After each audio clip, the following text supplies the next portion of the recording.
સૌથી મોટા અને મહત્વના સમાચાર પ્રાપ્ત થયા છે દર્શક મિત્રો। ગુજરાત અને ભારતભરમાં મોક ડ્રીલનું આયોજન કરવામાં આવ્યું છે। ગુજરાતના 18 જિલ્લા ભરૂચ સહિત જ્યારે આજે સાંજે 7:30 થી 8 વાગ્યા સુધીમાં મોક ડ્રીલનું આયોજન કરવામાં આવ્યું છે, ત્યારે રાષ્ટ્રીય સમાચાર પ્રાપ્ત થયા છે। આતંકવાદી હુમલાને ધ્યાનમાં રાખી અને ભારતીય સેના દ્વારા જેને કહી શકાય કે નરેન્દ્ર મોદીના નેતૃત્વની અંદર એર સ્ટ્રાઇક કરવામાં આવી છે અને એર સ્ટ્રાઇકની અંદર 100 આતંકવાદીઓનો ખાતમો બોલાવવામાં આવ્યો છે।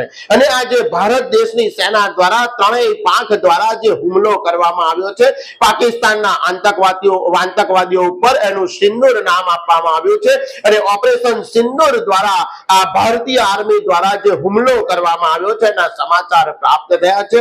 આર્મી વિંગ કમાન્ડર અને આર્મીના અધિકારીઓ જે છે એમના દ્વારા જેને કહી શકાય કે પ્રેસ કોન્ફરન્સ કરી અને જાહેરાત કરવામાં આવી છે કે ભારતીય સેના દ્વારા સિંદૂર નામનું ઓપરેશન કરી અને એક બદલો જે 26 બહેનોના જેને કહી શકાય કે સિંદૂર હોમાયા હતા એવા સિંદૂરનો બદલો લેવા માટે આ સિંદૂર નામનું ઓપરેશન ભારત સરકાર અને સેનાઓ દ્વારા કરવામાં આવ્યાના સમાચાર પ્રાપ્ત થઈ રહ્યા છે।